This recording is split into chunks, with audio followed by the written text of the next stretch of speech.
Së fundmi, pezullimi gjyqësor i ministrit është de facto presion për shkarkimin e tij, duke qenë se kur pezullohet një ministër, nuk pezullohet një individ, po paralizohet e gjithë vendimarrja për një apo më shumë sektor që ministri mund të mbulojë. Dhe kjo është këmbë kryerje kushtetuese. Komisioni i Venecias e ka theksuar shprehimisht, një prej parimeve të demokracisë parlamentare është që qeveria mund të shkarkohet vetëm nga organet politike, jo nga organet gjyqësore. Po Gjykata Evropiane e Strasburgut çfarë thot për këtë çështje? Kjo është interesante. Gjykata Evropiane nuk është ndeshur kurrë me këtë absurd. Dhe prandaj nuk ka dhënë asnjëherë asnjë vendim specifik ku të përmendet fjala pezullim i ministrit nga gjykata. Pse? Sepse në asnjë shtet evropian nuk ka ndodhur ndonjëherë që një prokuror i gjykatës të mblidhen bashkë kokë në kokë në errësirë dhe të pezullojnë një ministër. Pra, edhe një herë. Kjo që kanë bërë në Shqipëri një prokuror dhe një gjykatës duke pezulluar një anëtar të komitetit qeveritar është një tentative pa dëgjuar, një eksperiment i papar, një ide pa zhvilluar asnjëherë më parë dhe me sa duket një rrugë pa imagjinuar askund tjetër se mund shkelet nga gjyqësori për të marrë kompetencat e kryeministrit, të presidentit dhe të parlamentit bashkë. Por ama ka disa parime, shumë të qarta të gjykatës evropiane që e ndalojnë parimësisht këtë aventurë antidemokratike. Së pari Strasburgu thotë se masat e sigurisë nuk mund të përdoren për qëllime politike, jashtë proporcionalitetit dhe për të ndikuar ekzekutivin. Pezullimi i një ministri nga detyra është minimalisht jo proporcional dhe ndikon drejt për drejt ekzekutivin. Së dyti, për Strasburgun, ministrët janë shprehje vullnetit demokratik. Qeveria buron nga shumica parlamentare dhe Strasburgu ka shkruar se çdo masë që ndërpret apo cënon funksionimin e institucioneve të zgjedhura duhet të justifikohet me standardin më të lartë demokratik.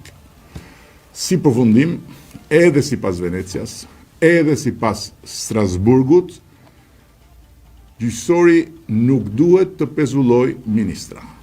Në standardet europiane, ku nuk besoj se ka mbetur në një standard për ta shpikur Shqipëria, kjo është jo proporcionale në thelb, antidemokratike në frym, antikushtetuese në përmbajtje, nënshtrim i ekzekutivit, kërcënim i paprekshmërisë vullnetit demokratik, kundër ndarjes pushteteve, kundër standardeve të Venecias, kundër jurisprudencës së gjykatës Europiane të Strasburgut.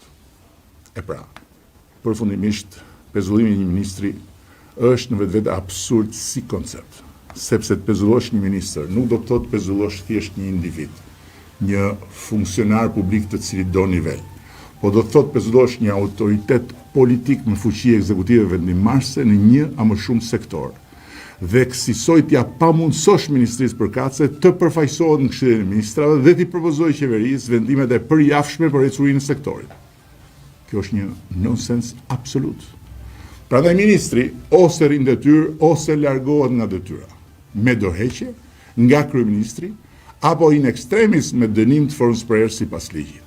Tjetër nuk ka. Prokuroritë e gjykatat nuk hyjnë fare në këtë mes dhe nuk e bëjnë kurrësi këtë.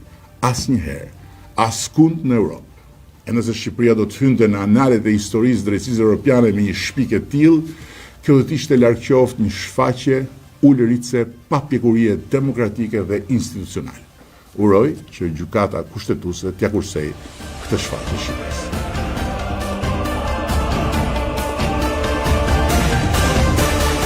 Qyse kemi hapur një kanal të drejt për drejt komunikimi për mes e-mailit,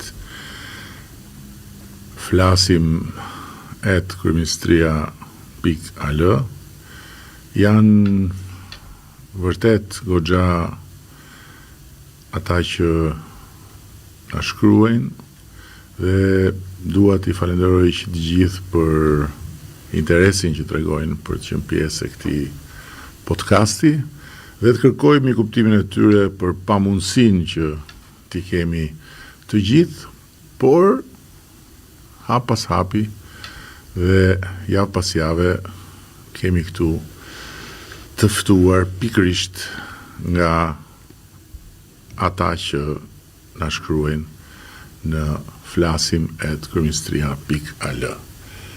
si për shembull